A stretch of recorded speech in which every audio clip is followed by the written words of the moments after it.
안녕하세요. 반려동물과 반려인이 어떻게 하면 행복하게 살아갈 수 있는지를 연구하는 동물응용과학자 김명석 교수입니다.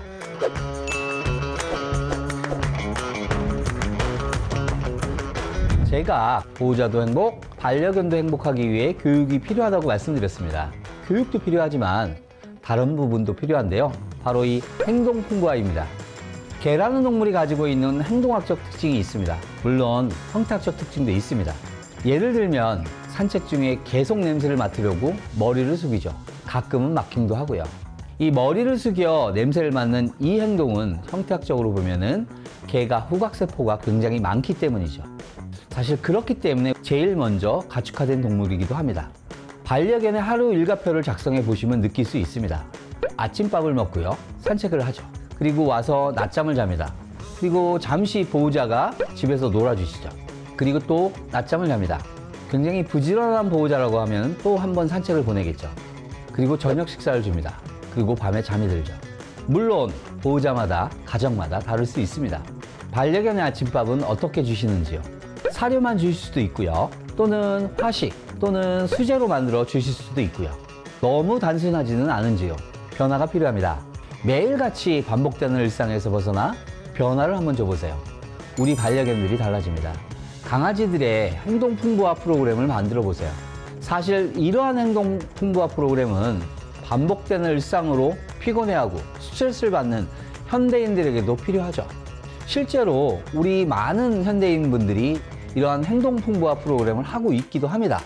예를 들면은 주말에 캠핑을 간다든지 또는 동호회 분들과 같이 사이클을 탄다든지 하는 것도 어떻게 보면 이런 행동 풍부화 프로그램 같은 거겠죠. 마찬가지로 반복되는 일상을 살아가는 반려견들에게도 적용해 보면 더욱 즐겁고 행복하게 살아갈 수 있을 겁니다. 그렇다면 이 행동 풍부화 어떻게 해줘야 하는 건지 알려드리겠습니다. 행동 풍부화 프로그램의 첫 번째는 환경의 풍부화인데요. 집안의 환경을 바꾸는 건 제한이 있죠. 인테리어를 매년 바꿀 수 없으니까요. 하지만 환경이란 것에 발상의 전환이 필요하죠. 즉, 산책 코스를 다양하게 해주는 겁니다. 매일 가던 곳이 아니라 일주일에 한 번은 공원을 간다든지 다른 곳을 가서 산책길에 변화를 주는 거죠. 만약 집 근처 동네라고 한다면 A 코스도 있을 수 있고요. B 코스, C 코스로 해서 요일별로 바꿔주는 거죠. 또는 자동차를 타고 조금은 가까운 주변 공원을 찾아가서 산책을 해주는 것도 좋은 방법이라고 볼 수 있습니다. 이러한 환경에 약간의 변화만 주어도 강아지들의 탐색 활동이 굉장히 달라질 수 있습니다. 연구에 의하면 강아지들은 다른 강아지의 소변이나 대변을 통해 약 200마리의 개들을 기억하고 있다고 합니다. 무엇을 먹었는지, 또 어디가 아픈지, 무슨 약을 먹었는지, 이 녀석이 암컷인지 수컷인지, 성체인지 아기인지를 아는 거죠. 개들은 호기심과 장난기가 많은 동물입니다. 탐색 활동은 우리 사람으로 치면 분석을 하고 기억을 하는 활동입니다. 굉장히 머리를 많이 사용하는 활동이죠. 탐색 활동을 충분히 하게 되면 머리를 많이 썼으니 피곤하겠죠. 피곤한 강아지가 행복한 강아지입니다. 두 번째는 먹이의 풍부화입니다. 매일 같은 사료만 먹는 경우가 많을 거예요.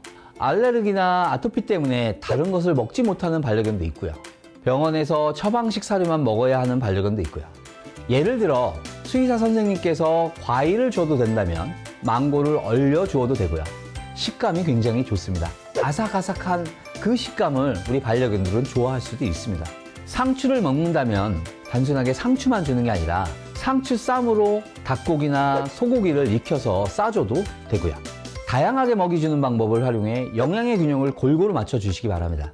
다른 예를 하나 들어드리면 우리가 사료를 주실 때 보통의 경우에는 이렇게 부어주거나 담아서 그 사료 그릇을 이렇게 내려주는 경우가 많이 있습니다.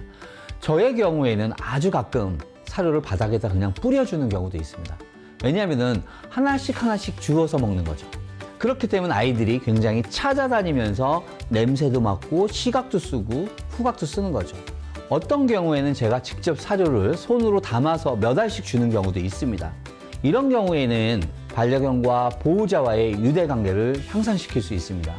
이러한 다양한 먹이 주는 방법을 이용해 주는 것도 굉장히 좋은 방법이라고 생각합니다. 세 번째는 사회성 풍부화입니다. 강아지들마다 성격과 기질은 정말 다양합니다. 그래서 특성에 맞게 유치원, 애견 카페, 놀이터에 데리고 가시는 분들도 정말 많고요. 우리 집 반려견이 다른 아이들과 노는 것을 좋아한다고 하면 귀를 주어 사회성을 높이도록 도와주는 것도 좋은 방법입니다. 그런데 만약 사회성이 떨어지는 친구라면 주위에 점잖고 사회성이 굉장히 좋은 친구들을 만들어 주어서 점진적으로 사회성을 길러주는 방법을 택해야 합니다. 사회성이 떨어지는 친구에게 놀이터나 애견 카페에 강제로 밀어넣게 되면 오히려 역효과를 낼 수 있으니까요. 네 번째는 감각의 풍부입니다. 개는 시각, 청각, 후각으로 사물을 보고 탐지하는 경향이 있습니다. 물론 비각도 있고요.